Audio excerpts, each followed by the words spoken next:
Hello மக்களே, welcome back. என்கிட்ட இருக்க இந்த ஃபோன் போக்கோவோட X7 Pro ஆல்மோஸ்ட் ஒரு வருஷமாக யூஸ் பண்ணிட்டு இருக்கேன் இந்த ஃபோனை. ஸோ இந்த ஃபோன் இன்னைக்கு தேதிக்கு அவுட் ஆஃப் ஸ்டாக்ல இருந்தாலும் நம்ம அவுட் சோர்ஸில் இப்போ ஃபார் எக்ஸாம்பிள் யூஸ்டு மார்க்கெட்லேயோ இல்லை டெமோ கண்டிஷன்லேயோ எங்கன்னா கிடைக்குது அப்படின்னா வாங்கலாமா? ஏன்னா இதோட ப்ரைஸிங் நான் பார்த்த வரைக்கும் ஒரு 17,000 19,000 கிடைக்குது யூஸ்டு மார்க்கெட்டில். ஸோ பாக்ஸு ஃபுல் கிட்டோட சொல்கிறேன், பில்லோடையும் உங்களுக்கு கிடைக்கும்னு வச்சுக்கோங்களேன். ஸோ இந்த ஃபோன் அந்த ப்ரைஸிங்க்கு வாங்கலாமா இல்லை வேறு எதனா ஆப்ஷன் பார்த்துக்கலாமா? இந்த ஃபோன் எனக்கு இந்த 1 இயராக எப்படி நான் இதை ஃபேஸ் பண்ணிகிட்டு இருக்கேன், இதில் என்னெல்லாம் நல்லா இருக்குது என்னெல்லாம் நல்லா இல்லை, போக்கோவை நம்பி லாங் டேர்மில் ஒரு ஃபோன் வாங்கலாமான்ற எல்லா கேள்விக்கும் பதிலாக தான் இந்த வீடியோ இருக்க போகுது. ஸோ நீங்கள் யாருன்னா போக்கோலேருந்து எதனா ஒரு சீரீஸ் வாங்க போகிறீங்க, ஃபார் எக்ஸாம்பிள் X8 Pro வாங்க போகிறேன், இல்லை ப்ரோ மேக்ஸ் வாங்க போகிறேன், இல்லை X7 Pro நான் யூஸ் பண்ணிட்டு இருக்கேன் அப்படின்னா இந்த வீடியோவை ஸ்கிப் பண்ணாமல் ஃபுல்லாக பாருங்கள். நம்ம சேனலுக்கு புதுசாக நான் வந்திருக்கீங்க அப்படின்னா மறக்காமல் சப்ஸ்கிரைப் பண்ணிடுங்க. ஸோ வாங்க வீடியோக்குள்ளே போகலாம். நான் உங்கள் குமரன், இது உங்கள் பக்ஸ்பிரைஸ் ஆகுங்கள். ஃபஸ்ட்டு இந்த ஃபோன் எனக்கு டே டு டேல இந்த பில்டும் டிசைனும் எப்படி இருக்குது அப்படின்னா, ஆக்சுவலாக பில்டும் சரி டிசைனும் சரி எனக்கு பிடிச்சிருக்குன்னு தான் சொல்லணும். பிகாஸ் இதோட ப்ரைஸ் ப்ராக்கெட் நான் வாங்கினது ஆல்மோஸ்ட் ஒரு 22K வாங்கினேன். ஸோ இன்சூரன்ஸ் ஒரு கூட பார்த்தீங்கன்னா ஒரு 1300 சம்திங் ஏதோ போட்டேன். ஸோ ஓவராலாக எனக்கு 24K பார்த்தீங்கன்னா இது அடக்கமாயிடுச்சு. ஸோ அந்த ப்ரைஸிங்க்கே இது எப்படி இருக்குது எனக்கு அப்படின்னா ஒர்த்தான ஃபீல் தான் இருந்துச்சு. பிகாஸ் நான் இந்த பேட்டர்ன் தான் வாங்கினேன். ஸோ பிளாக் வித் எல்லோ இது பார்த்தீங்கன்னா கவர் போடாமல் யூஸ் பண்ணக்கூடிய ஒரு டிவைஸ் மாதிரி தான் எனக்கு ஃபீல் ஆச்சு. ஃபோனும் பார்த்தீங்கன்னா ஒரு 6.67 இன்ச்சஸ் தான். ஸோ வெயிட்டும் பார்த்தீங்கன்னா நியர்பை அந்த 200 கிராம்ஸ்குள்ளே தான் இருக்கும். வெயிட் டிஸ்ட்ரிபியூஷனும் நல்லா பண்ணியிருக்காங்க, அங்கேயுமே எந்த பிரச்சனையும் இல்லை. அதே மாதிரி இதில் IP68 16 இது எல்லாமே இருக்க போது. மில்ட்ரிகோட 810H கொடுத்துருக்காங்க. ஃப்ரண்ட் ப்ரொடெக்ஷனுக்கு 7i தான் கொடுத்துருக்காங்க. ஸோ பிளாஸ்டிக் ஃப்ரேம் தான், IR பிளாஸ்டர் இருக்குது, ஸ்டீரியோ ஸ்பீக்கர்ஸ்க்கு மேலே ஓட்டையும் கொடுத்துருப்பாங்க. ஸோ இதெல்லாம் வச்சு இந்த ஃபோனை கவர் போடாமல் யூஸ் பண்ண முடியுமான்னு கேட்டிங்கன்னா நான் ஜென்ரலாகவே இன்சூரன்ஸ் போட்டிருக்கேன், நான் கவர் போடாமல் தான் யூஸ் பண்ணிகிட்டு இருக்கேன். ஸோ நான் அப்படியே யூஸ் பண்ணாலும் சரி, இல்லை நீங்கள் நார்மலாக யூஸ் பண்ண போகிறீங்கனாலும் இந்த ஃபோன் உங்களுக்கு ரொம்ப கன்வீனியன்ட்டான ஒரு ஃபீல் கொடுக்கும். ஸோ அங்கே எங்கேயுமே காம்ப்ரமைஸ் இல்லை.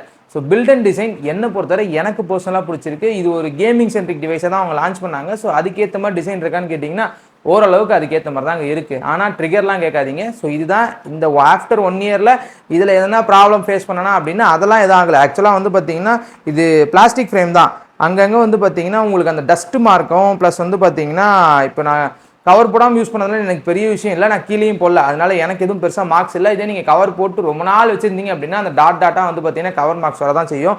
பேக் ஒன்றுமே ஆகலை. நான் கவர் போடாமல் யூஸ் பண்ணதுனால ஃபோன் கீழே வைக்கிறதுனால அந்த கேமரா அறையில் மட்டும் பார்த்தீங்கன்னா அந்த அடிப்பட்ட கீழே வைக்கிற தடம் மட்டும் தெரியுமே தவிர அதுவுமே எனக்கு பெருசாக ஒரு விஷயம் தெரியல. ஃப்ரண்ட்டு நான் டெம்பர் கிளாஸ் பற்றி தான் யூஸ் பண்ணுறேன். சரிப்பா, இதோட டிஸ்பிளே எப்படி இருக்குது அப்படின்னா ஆக்சுவலாக இது ஒரு தரமான டிஸ்பிளே தான். ஸோ டிஸ்பிளேலையும் எனக்கு எந்த பிரச்சனையும் இல்லைங்க. இன்னைக்கு தேதி வரைக்கும் பார்த்தீங்கன்னா இந்த ஃபோன் மல்டிமீடியாக்காக ஒரு ஃபோன் வாங்கணும் அப்படின்னா தாராளமாக அதை கன்சிடர் பண்ணலாம். இதில் டால்பி அட்மாஸும் இருக்கும், இல்லை மீ சவுண்டும் இருக்கும். ஸோ உங்களுக்கு எது வேணுமோ அதை வச்சுக்கலாம், அங்கே எதுவும் பிரச்சனை கிடையாது. ஆக்சுவலாக இதோட டிஸ்பிளே ஒரு நல்ல தரமான ஒரு டிஸ்பிளேன்னு எங்கே நமக்கு ஃபீல் ஆகும் அப்படின்னா இந்த செக்மெண்ட்டுக்குள்ளே ஷாமி எப்பவுமே கொடுக்குறதாங்க. போக்கோ டிவைஸாக இருந்தாலும் அதுவுமே ஷாமி தானே. 68 பில்லியன் கலர்ஸ் தான் கொடுத்துருக்காங்க. ஸோ உங்களுக்கு அங்கேயுமே பஞ்சாயத்து இல்லை. இது ஒரு கேமிங் சென்ட்ரிக் ஏற்ற மாதிரி இதோட டிஸ்பிளே இருக்கா அப்படின்னு கேட்டிங்கன்னா நல்ல தரமான ஒரு பிரைட்னஸ் அதிகமாக இருக்க டிஸ்பிளே தான் இது. இவங்க சொல்கிறது 3500 நெட்ஸ் வரைக்கும் உங்களுக்கு பீக் பிரைட்னஸ் போகும்னு சொல்லுவாங்க. ஸோ ஆக்சுவலாக இது 3500 நெட்ஸ் போகுதா அப்படின்னா ஓகே, எனக்கு ஒன்றும் பார்த்தீங்கன்னா இந்த பீக்கில் போகணும் அப்படின்ற மாதிரிலாம் கிடையாது. ஸோ பீக் பிரைட்னஸ் எப்பவுமே நம்ம நம்பவும் முடியாது, எதுனா ஒரு பாயிண்டில் தான் போகும். எனக்கு இந்த 1 இயராக நான் யூஸ் பண்ணும்போது டே டு டேல எங்கன்னா பஞ்சாயத்தை ஃபேஸ் பண்ணாங்க அப்படின்னா ஆக்சுவலாக டிஸ்பிளே வைஸ் பார்க்கும்போது எந்த பஞ்சாயத்தும் ஃபேஸ் பண்ணல. நல்ல ஒரு தரமான டிஸ்பிளே கொடுத்துருக்காங்க. நீங்கள் இன்டோர் அவுட்டோர் எங்கே யூஸ் பண்ணாலும் பிரைட்னஸில் பஞ்சாயத்து கிடையாது. இல்லை எனக்கு பார்த்தீங்கன்னா இந்த OLED ஃப்ளிக்கரிங் இஷ்யூஸ் இருக்குது அப்படின்னாலும் 1920 Hz PWM டிம்மிங்கும் கொடுத்துருக்காங்க. இல்லை டால்பி விஷனும் சப்போர்ட் பண்ணும், HDR10+ சப்போர்ட் பண்ணும், HBM மோடே 1500 நெட்ஸ் வரைக்கும் நியர்பை சப்போர்ட் பண்ணும். ஸோ உங்களுக்கு அவுட்டோர் யூஸ் பண்ணும்போது எந்த பிரச்சனையும் கிடையாது. அதே மாதிரி இதில் படம் பார்க்கறதுக்காக இருக்கட்டும், இல்லை ஒரு நெட்ஃப்ளிக்ஸ் சீரிஸாக இருக்கட்டும், அமேசான் சீரிஸாக இருக்கட்டும், இல்லை நீங்கள் யூடியூப்பில் கண்டென்ட் பார்க்க போகிறீங்கனாலும் எங்கேயுமே குறையில்லாத ஒரு தரமான டிஸ்பிளே தான் கொடுத்துருக்காங்க. ஸ்டீரியோ ஸ்பீக்கர்ஸுமே ஓரளவுக்கு அவுட்புட் நல்லா இருக்குது. இன்றைக்கி தேதி நீங்கள் எடுத்து பார்த்தாலும் இதை விட X7 நல்லாயிருக்கும், அது வேறு விஷயம். இது லவுட்னஸ் கொஞ்சம் கம்மியாக இருந்தாலும் எனக்கு இதோட எஃபெக்ட்ஸ் பார்த்தீங்கன்னா ஓரளவுக்கு நல்லா இருக்குன்னு தான் சொல்லுவேன். இந்த செக்மெண்ட்டில் நான் வாங்கினதுலேருந்து மல்டிமீடியாக்காக யோசிச்சேன்னா ஒருத்தான டிவைஸ் தான் இது. ஸோ அங்கே எங்கேயுமே பிரச்சனை கிடையாது. அதே மாதிரி இது ஒரு 1.5K பேனல் 120 Hz தான் கொடுத்துருக்காங்க. அங்கேயுமே அதாவது இந்த காம்ப்ரமைஸ் பண்ணியிருக்காங்க. இந்த 1 இயரில் இதெல்லாம் நான் ப்ரேஸ் பண்ணேன் அப்படின்ற மாதிரி அந்த பஞ்சாயத்து இல்லை. மல்டிமீடியாக்காக யாருன்னா வாங்கணும்னு நினச்சிங்கன்னா தாராளமாக இந்த ஃபோனை கன்சிடர் பண்ணலாம், அங்கே எந்த பஞ்சாயத்தும் கிடையாது. ஸோ நம்ம நெக்ஸ்ட்டு பர்ஃபார்மன்ஸ் போயிடுவோம். பர்ஃபார்மன்ஸை பற்றி பேசும்போது தான் தலை தொங்கி போகுது. பிகாஸ் இதில் கொடுத்துருக்க ஹார்ட்வேர் வந்து பார்த்தீங்கன்னா ஆக்சுவலாக ரொம்ப பவர்ஃபுல்லான ஹார்ட்வேர். இந்த செக்மெண்ட்டில் நீங்கள் எடுத்து பார்த்தாலுமே ஒரு நல்ல தரமான ஹார்ட்வேர் தான் கொடுத்துருப்பாங்க. டிமென்சிட்டியோட 8400 அல்ட்ரா. இன்னைக்கு X8 Pro லான்ச் ஆயிருக்குல்ல, அது வந்து 8500 அல்ட்ரா. ரெட்மியோட டர்போ 5 இதுவுமே 8500 அல்ட்ரா தான். இப்போ X7 ப்ரோக்கும் இந்த ரெண்டு ஃபோனுக்கும் பெருசாக வித்தியாசம் இருக்குமா பர்ஃபார்மன்ஸ்லன்னு கேட்டிங்கன்னா, ஒரு வருஷன்லேருந்து இன்னொரு வருஷன் போகும்போது அந்த 10 to 15% டிஃப்ரென்ஸ் இருக்கும் கம்பல்சரி. இதை நம்ம ஸ்கோர் வைஸ் நம்ம பார்க்குறோம் அப்படின்னா ஆண்ட்ராய்டு ஸ்கோர் இதுவுமே 1.8 to 1.9 lakhs வரைக்கும் வந்துச்சு ப்ரீவியஸாக. இதே வந்து இந்த இப்போ நம்ம பார்க்குற அந்த 8500 அல்ட்ரா வந்து ஆல்மோஸ்ட் என்ன ஒரு 2.1 மில்லியன் வரைக்கும் போகணும்னு வச்சுக்கோங்களேன். ஸோ 1.9 நியர்பை இதுக்கும் அதுக்கும் பார்த்தீங்கன்னா பெருசாக வித்தியாசம் இருக்கா அப்படின்னா ஒரு 2 லட்சம் மினிமம் அவ்வளோதான் வித்தியாசம் இருக்கும். 2லேருந்து 3 லட்சம் கூட வச்சுக்கோங்களேன். 15% growth அவ்வளோதான். இந்த 15% நம்ம டே டு டே எங்கன்னா ஃபேஸ் பண்ணுவோமான்னு கேட்டிங்கன்னா அப்போல்லாம் எதுவும் ஃபேஸ் பண்ண மாட்டோம். ஆனால் இந்த ஃபோனில் அந்த பர்ஃபார்மன்ஸை கொடுத்தும் நம்மளால் என்ஜாய் பண்ண முடியல. பிகாஸ் நான் COD விளையாடுவேன். ஸோ பெரிய கேமரும் கிடையாது. நான் விளையாடுற அந்த அரை மணி நேரத்துக்கே இந்த ஃபோன் என்னால் வந்து 60 FPS மேலே மூவ் பண்ண முடியாதுரா அப்படின்னு சொல்கிற மாதிரி தான் இருக்குது. 90 FPS சாலிடாக வந்துட்டு இருந்த இந்த ஃபோன் இப்போ 60 FPS மேலே மூவ் ஆக மாட்டேங்குது. 60லேருந்து 70க்குள்ளே தான் சுற்றுதே தவிர 90 FPS இப்போ ரீசன்ட் டைம்ஸில் நான் எந்த ஆங்கிளில் விளையாடி பார்த்தாலும் வரல. இத்தனைக்கும் லோ செட்டிங்ஸில் வச்சு ஃப்ரேம் ரேட்டில் வச்சு விளையாடி பார்த்தாலுமே ஒன்றும் பண்ண முடியல. அல்ட்ராவில் வச்சு செக் பண்ணாலுமே அப்படி தான் வருது. நான் சொல்கிறது இப்போ ஃப்ரேம் ரேட்டை வந்து அல்ட்ராவில் வச்சுட்டு கிராஃபிக்ஸை வந்து லோ செட்டிங்ஸில் வச்சாலுமே என்னால் வந்து இது எஃப்பிஎஸை மூவ் ஆன் பண்ண மாட்டேங்குது அப்படின்னு சொல்கிறது தான். நீங்கள் ஹையில் வச்சுனாலும் அதே 60 FPS தான், லோவில் வச்சாலும் அதே 60 FPS தான். ஸோ இது வந்து பார்த்தீங்கன்னா ஷாமி கொஞ்சம் கன்சிடர் பண்ணி அடுத்தடுத்த அப்டேட்டில் சரி பண்ண நல்லாயிருக்கும்னு நினைக்கிறேன். ஸோ பஞ்சாயத்து மேலே பஞ்சாயத்து இந்த ஃபோனில் பர்ஃபார்மன்ஸில் தான் பஞ்சாயத்து. இதுக்கு காரணம் சிப்பான்னு கேட்டிங்கன்னா அது கிடையாது. சிப்பு என்ன தான் பவர்ஃபுல்லாக இருந்தாலும் அதை வழிநடத்தி கொண்டு போகிறது வந்து அவங்களோட UI தான் HyperOS. ஸோ அதுதான் வந்து இருக்கிறதுலே பெரிய பஞ்சாயத்துக்குரிய ஏரியாவே இருக்குது. ஸோ HyperOS இப்போ இன்னைக்கு இதில் ரன் ஆகுது 3.0.301. இதில் தான் நான் டெஸ்ட் பண்ணேன். ஆல்மோஸ்ட் இது இந்த அப்டேட்டை பண்ணி ஒரு 7 டேஸில் தான் இந்த டெஸ்டிங் நடந்தது. ஸோ எனக்கு வந்து பார்த்திங்கன்னா டே டு டேயில் இதனால் வந்து எதனா பிரச்சனையை ஃபேஸ் பண்ணனா அப்படின்னா HyperOS 2ல் இருந்த அந்த கன்வீனியன்ட் HyperOS 3ல் எனக்கு இல்லை. ஸோ HyperOS 4லேயாவது இருக்குமான்னு எனக்கு தெரில. பிகாஸ் 1 year தான் ஆகுது இந்த ஃபோன் வாங்கி. ஸோ ஒரு வருஷத்துலேயே வந்து பார்த்தீங்கன்னா இவ்வளோ பிரச்சனைகள். இப்போ போக்கோ நம்பி எப்படி ஃபோன் வாங்குறதுன்றது தான் அடுத்த கேள்வியாகவே எனக்கெல்லாம் இருக்குது.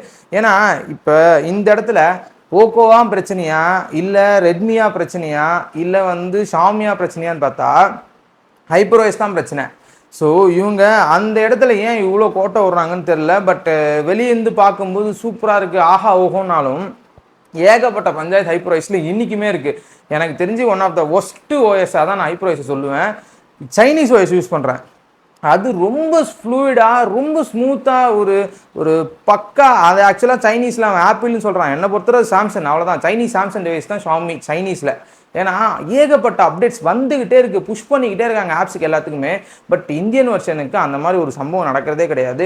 பக் ஃபிக்ஸ் பண்ணுறேன்னு சொல்லிட்டு உள்ளே வராங்க, ஆனால் அதை பண்ண மாட்டுறாங்க. HyperOSஸை பற்றி பேசணுன்னா எனக்கு வாயில் வேறு மாதிரி தான் வரும் பழகுது. அந்த மாதிரி தான் நான் இந்த ஃபோனில் பிரச்சனையை ஃபேஸ் பண்ணுறேன். எனக்கு எந்த அளவுக்கு இது ரொம்ப இரிட்டேட்டிங்காக இருக்குது அப்படின்னா UIயில் லேகு, கேமரா லேக் இருக்குது இன்றைக்குமே, பர்ஃபார்மன்ஸ் ட்ராப்பு, ஏதோ இந்த அப்டேட்டில் கொஞ்சம் பேட்டரியை மட்டும் இம்ப்ரூவ் பண்ணி வச்சுருக்காங்களே தவிர இருக்கிற எல்லா இடத்துலையுமே பஞ்சாயத்து பஞ்சாயத்து பஞ்சாயத்து. ஸோ இந்த இடத்துல இந்த ஃபோன் ஒரு நல்ல ஒரு ஃபீலுக்காக தான் இந்த ஃபோன் வாங்கினேன். பிகாஸ் இது ஒரு நல்ல இந்த செக்மெண்ட்டுக்குள்ளே அப்படின்னு யோசிக்கணும். அன்றைக்கி தேதிக்கு வேறு லெவல் ப்ரைஸிங்கில் ஒர்த்தான டிவைஸாக இருந்த இந்த ஃபோனு இன்றைக்கி ஸ்டாக்கும் இல்லை.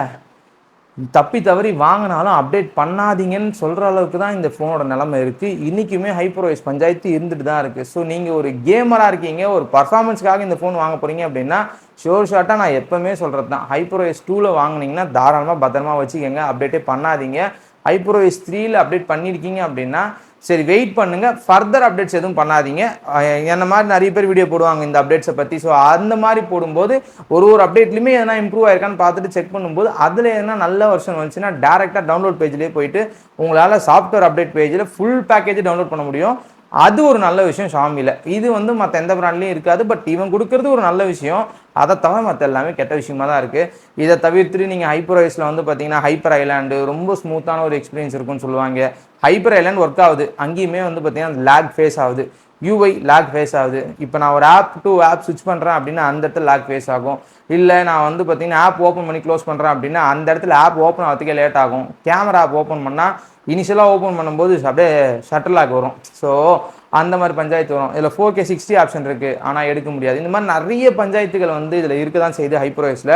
ஸோ நல்ல ஹார்ட்வேர், மோசமான சாஃப்ட்வேர், இதுதான் இன்னைக்கு தேதிக்கு இந்த ஃபோனோட நிலவரம். இவ்வளோ பேசிட்டேன். இதோட கேமரா எப்படி இருக்குது அப்படின்னா இதில் 50 + ஒரு 8 இது 2 தான் கொடுத்துருப்பாங்க. இந்த 50யோட பர்ஃபார்மன்ஸ் எப்படி இருக்கும் அப்படின்னா டே லைட்டில் எடுத்திங்கன்னா நல்லாயிருக்கும், லோ லைட்லையுமே ஓரளவுக்கு மேனேஜ் பண்ணும். ஃபோட்டோகிராஃபிக்கு, வீடியோகிராஃபிக்கு இதில் லாக்லலாம் எடுக்க முடியும். ஸோ ஆனால் எடுக்க முடிஞ்சாலும் அதோட அவுட்புட் எப்படி வருது அப்படின்னா ஆவரேஜாக வரும். இதனால் வந்து பார்த்தீங்கன்னா உங்களால் 709 ஃபில்டர்லாம் அப்ளை பண்ண முடியும். ஸோ ப்ரிவியூக்காக, ஸோ உங்களுக்கு எப்படி இருக்குது அப்படின்னு செக் பண்ணுறதுக்காக.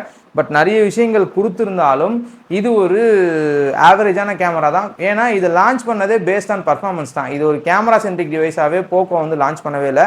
இது ஒரு பேசிக், இதோட நீடே வந்து பர்ஃபார்மன்ஸ் மட்டும் தான். பர்ஃபார்மன்ஸ் பீக்கில் இருக்குன்னு சொல்லிட்டு தான் இதை லான்ச் பண்ணாங்க. அங்கேயும் கோட்டை விட்டாங்க. நல்ல நேரத்தில் கேமரா ஒழுங்காக இருக்காது, அதுதான் பெரிய கோட்டையாக விட்டாங்க. சொன்ன மாதிரி கேமராவில் நிறைய பஞ்சாயத்து இருக்குது. ஷட்ரு ஷாமியில் நீங்கள் வந்து ஃபோட்டோ எடுக்கும்போது ஷட்ரு அவ்வளோ ஃபாஸ்ட்டாக இருக்கும். இதுலேயும் அந்த ஃபாஸ்ட்டாக இருக்குது, ஆனால் இனிஷியல் ஓப்பன் பண்ண உடனே அந்த பஞ்சாயத்து வரும். நீங்கள் இன்பிட்வீனில் நீங்கள் கேமரா மோடை நீங்கள் மாற்றும் போது அந்த பஞ்சாயத்தை ஃபேஸ் பண்ணுவீங்க. இனிஷியலாக ஓப்பன் பண்ணி திரும்ப க்ளோஸ் பண்ணும்போது அந்த பிரச்சனையை ஓரளவுக்கு சரி பண்ணாங்க. பட் இனிஷியலாக இது மட்டுமா அப்படின்னு யோசிக்கும்போது இது கூட நாங்கள் நிறைய பிரச்சனையை கொண்டு வருவோம்டான்னு சொல்லிட்டு நிறைய விஷயங்களை வந்து கொண்டு வந்திருக்காங்க. செல்ஃபி கேமராவுமே ஆவரேஜாக இருக்கும். நீங்கள் ஒரு ஃபோட்டோ எடுக்க போகிறீங்கன்னா ஒரு பிரச்சனையும் இல்லைங்க, வீடியோ எடுக்க போகிறீங்கன்னா ஒரு பிரச்சனையும் இல்லை. ஆனால் ஆப் தான் பிரச்சனை, ஹைப்ரோஎஸ் தான் பிரச்சனை. ஸோ கேமரா பர்ஃபார்மன்ஸ் நார்மலாக தான் இருக்கும், அதுக்கேற்ற மாதிரி பார்த்துக்கோங்க. 8 MP அல்ட்ரா வைட் அது இருக்கிறதுலே வந்து ஒரு மாதிரி மட்டமான ஒரு சென்சார் மாதிரி தான் இருக்கும். வச்சுக்கலாம் அல்ட்ரா வைடில் ஃபோட்டோ எடுக்கிறேன் அப்படின்னு சொல்லிட்டு. அதை தவிர அதை வச்சுட்டு ஒன்றும் பண்ண முடியாது. செல்ஃபியும் பெருசாக ஒன்றும் இல்லை, அதே 20 MP தான். இதில் என்ன சூப்பரான விஷயம்னா இன்றைக்கி இருக்க X8 Pro வரைக்கும் இதே கேமரா தான். ஸோ அதுதான் ஹைலைட்டு. ஸோ அந்த மாதிரி யோசிக்கும்போது இது ஓரளவுக்கு பரவாயில்ல அப்படின்ற மாதிரி தான் வந்து தெரியும். இதோட ப்ரைஸ் ப்ராக்கெட்டில் வாங்கினவங்க தாராளமாக ஜாலியாக யூஸ் பண்ணலாமா அப்படின்னா இன்றைக்கி தேதிக்கு ஏதோ யூஸ் பண்ணலாம் அப்படின்ற மாதிரி தான் இருக்குது. சரி, இதோட பேட்டரி லைஃப், ஆக்சுவலாக இது பேட்டரி லைஃப் நீங்கள் இம்ப்ரூவ்மெண்ட் பண்ணியிருக்கீங்க அப்படின்னு சொல்கிறாங்களே. இப்போ 6550 mAh கொடுத்துருக்காங்க. ஸோ இதோட SOT எனக்கு தெரிஞ்சு நான் யூஸ் பண்ணும்போது ஹைப்ரோஎஸ் 2ல் 10 hours ப்ளஸ் வந்தது. இன்றைக்கி 8 to 9 hours வரத்துக்கே கஷ்டப்படுது. அன்டில் இப்போ ரீசெண்டாக அந்த சாஃப்ட்வேர் அப்டேட்டில் தான் எனக்கு அந்த பேட்டரி பர்ஃபார்மன்ஸ் இன்க்ரீஸ் ஆச்சு. தவிர பெருசாக வந்து வேறு எங்கேயுமே வந்து இம்ப்ரூவ்மெண்ட்ஸ் வரலான்ற மாதிரி தான் இருந்துச்சு. இது கூட சப்போர்ட் பண்ணுறதுக்கு 90 watt சார்ஜர் பாக்ஸ்லேயே கொடுத்துறாங்க, அது ஒரு நல்ல விஷயம். ஸோ அதை வச்சு நீங்கள் சார்ஜ் போடுறீங்க அப்படின்னா மோர் தென் 1 hourக்குள்ளே இது ஃபுல்லாகிடும். அது பிரச்சனை இல்லை, இன்றைக்கி தேதி வரைக்கும் அது பிரச்சனை இல்லை. பட் ஷாமி சார்ஜர் கம்பேரிட்டிவ்லி நீங்கள் மற்ற எந்த சார்ஜரோட கம்பேர் பண்ணாலும் ஓரளவுக்கு ஸ்லோவாக தான் ஏறும். எந்த விஷயத்தில் அப்படின்னா ஃபோன் ஹீட்டாக இருந்தாலோ, டெம்பரேச்சர் இருந்தாலோ, இல்லை எதனா யூஸ் பண்ணிட்டு இருந்தாலோ சார்ஜ் ஸ்லோவாக தான் ஏறும். ஸோ இதில் பேட்டரி ஹெல்த் பார்க்கறதுக்கான ஆப்ஷன்லாம் கூட இருக்கும். இப்போ நான் வந்து பார்த்தீங்கன்னா இது எவ்வளோ பேட்டரி ஹெல்த் இருக்குது எனக்கு லைவாக செக் பண்ணிவிடுவோமே. பேட்ரி ப்ரொடெக்ஷன், ஸோ 99% வந்து பார்த்தீங்கன்னா எனக்கு பேட்ரி இருக்குது ஆக்சுவலாக. ஸோ இது வந்து பார்த்தீங்கன்னா எனக்கு ஓரளவுக்கு வந்து நல்ல பேட்டரி லைஃப் தான் கொடுத்துச்சு. இப்போ ஏன்னா இப்போ ஆல்மோஸ்ட் வந்து பார்த்தீங்கன்னா சைக்கிளே 171 தான் போட்டிருக்கேன், மோர் தென் 1 year. ஸோ 171 தான் ஃபுல் சைக்கிள் ஆகிருக்கு. ஸோ அதனால் எனக்கு 99% இருக்குது. எனக்கு வந்து பேட்டரி லைஃப்பில் பஞ்சாயத்து இல்லை. ஆனால் அந்த SOT நீங்கள் யாரா எதிர்பார்க்குறீங்க அப்படின்னா அங்கே பஞ்சாயத்து வரும். நார்மலாக யூஸ் பண்ணுறேன் அப்படின்னா 1 day சாலிட், நீங்கள் ஹெவியாக யூஸ் பண்ணாலும் இன்றைக்குமே 1 day வரும்.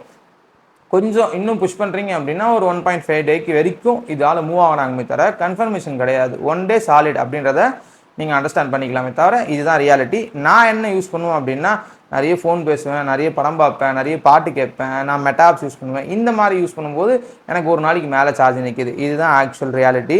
இது வந்து பார்த்தீங்கன்னா ஆக்சுவலாக இது எந்த லெவலுக்கு வந்து இவங்க கேமிங் பர்ஃபார்மன்ஸோட லான்ச் பண்ணுறேன்ற பேரில் லான்ச் பண்ணாங்கன்னா இதோட பேஸ் வேரியன்ட்டு 8256 தான். 12256 ரெண்டே வேரியன்ட் தான் இருந்துச்சு. இதுக்கு முன்னாடி 12512 கொடுத்தாங்க. பட் இதுக்கு இப்போ இந்த X7 Proவில் வந்து பார்த்தீங்கன்னா 8256 12256 மட்டும் தான் கொடுத்தாங்க. அதே மாதிரி இதில் 3.5mm ஜாக் இல்லை, ஆனால் வந்து பார்த்தீங்கன்னா டேக் சப்போர்ட் இருக்குது. இதுவுமே பெருசாக மற்ற எந்த ஃபோன்லையுமே இருக்குது. இதில் 24-bit டேக் வந்து பார்த்தீங்கன்னா டைப் சி மூலிமா கனெக்ட் பண்ணிங்கன்னா ஒர்க் ஆகும். USB 2.0 தான் இதில் வந்து ஆக்சுவலாக உங்களால் ரிமோட்டாகவும் யூஸ் பண்ணிக்க முடியும், எல்லா ஷாமி ஃபோனில் பார்க்குற மாதிரியுமே. NFC-யுமே பார்த்தீங்கன்னா இதில் இருக்குது. அதே மாதிரி வந்து ப்ளூடூத் 5.4 தான் கொடுத்துருக்காங்க. அதே மாதிரி Wi-Fi 6 தான் கொடுத்துருக்காங்க, Wi-Fi 7 கிடையாது. ஸோ இதெல்லாம் ஓகே தான். எனக்கு வந்து பார்த்தீங்கன்னா இந்த இடத்துல எதனா பஞ்சாயத்து இருக்கா அப்படின்னா இங்கெல்லாம் எங்கேயும் பஞ்சாயத்து இல்லை. ஸோ என்னதான் வந்து போட்டு அடித்து நவுத்தினாலும் இதில் கொடுத்துருக்க அந்த ஸ்பெக் எல்லாமே நல்ல ஸ்பெக் தான். இப்போ இதில் யூஎஃப்எஸுமே 4.0 தான் கொடுத்துருக்காங்க, எல்பிடிடிஆர் 5X RAM தான் யூஸ் பண்ணியிருக்காங்க, அங்கேயுமே எந்த பஞ்சாயத்தும் இல்லை. இதெல்லாம் கொடுத்து ஒரு இடத்துல விட்டாங்க பார் கோட்டை, அதுதான் HyperOS. ஸோ இவ்வளோ லென்த்தாக வந்து இந்த ஃபோனை பற்றி நல்ல விதமாக பேசினாலும் இந்த இடத்துல இந்த ஒரு பிரச்சனைக்காக இந்த ஃபோனை கன்சிடர் பண்ணாதீங்க அப்படின்னு சொல்கிற அளவுக்கு தான் அந்த HyperOSோட பஞ்சாயத்து இருக்குது. ஸோ நீங்கள் யாருன்னா போக்கோ X7 Pro வச்சுருக்கீங்க அப்படின்னா உங்கள் எக்ஸ்பீரியன்ஸை மறக்காமல் ஷேர் பண்ணுங்கள். ஃபைனலாக இந்த ஃபோனை வாங்கலாமா வேணாவா அப்படின்ற கேள்விக்கு என்னோட பதில், நீங்கள் புதுசாக வாங்க போகிறீங்க அப்படின்னா HyperOS 2ல் வச்சுக்கிட்டீங்க அப்படின்னா பெஸ்ட்டாக இருக்கும். இல்லை நான் புதுசாக வாங்கலை, யூஸ்டு மார்க்கெட்டில் தான் வாங்குறேன் அப்படின்னா மல்டி மீடியாக்காக ஒரு ஃபோன் தேடிட்டு இருக்கீங்க அப்படின்னா அங்கே உங்களுக்கு ரொம்ப கன்வீனியண்ட்டாக இருக்கும், அங்கே பஞ்சாயத்து இருக்காது. இல்லைப்பா நான் கேம் ஆட போகிறேன், எனக்கு வந்து பார்த்தீங்கன்னா நான் கஸ்டம் ரூம் போட்டுக்கிறேன், எனக்கு அங்கே பிரச்சனை இல்லை, நான் பூட்டில் அன்லாக் பண்ணிக்கிட்டு நான் ஜாலியாக யூஸ் பண்ணிப்பேன், எனக்கு ஒரு நல்ல பீக் பர்ஃபார்மன்ஸோட ஒரு ஃபோன் வேணும், பெருசாக ஸ்பெண்ட் பண்ண மாட்டேன் அப்படின்னாலும் சரி, இல்லை நான் வந்து இருக்கிற அந்த HyperOS 3 இப்போ நான் வாங்க போகிறேன், HyperOS 3 வச்சுருக்காங்க அப்படின்னா அதிலே நான் வச்சு மெயின்டைன் பண்ணிக்கிறேன், நான் சரியானவனே எனக்கு இந்த ஃபோன் எனக்கு வேணும் அப்படின்ற கேட்டகிரியில் பார்க்கும்போது இந்த ஃபோனை தாராளமாக வாங்கலாம். HyperOS இன்றைக்குமே பஞ்சாயத்து தான், பஞ்சாயத்து தான். ஸோ நீங்கள் யாருன்னா இந்த ஃபோன் வச்சுருக்கீங்க அப்படின்னா HyperOSோட எக்ஸ்பீரியன்ஸ் எப்படி இருக்குன்றதையும் மறக்காமல் கமெண்ட் பண்ணுங்கள். ஸோ அவ்வளோதான் இந்த வீடியோ பிடிச்சிருந்தா லைக் பண்ணுங்கள், சப்ஸ்கிரைப் பண்ணுங்கள், ஷேர் பண்ணுங்கள். மறக்காமல் சப்ஸ்கிரைப் பண்ணுற வீடியோ பார்த்தீங்கன்னா கொஞ்சம் பெட்டராக இருக்கும். Thank you friends.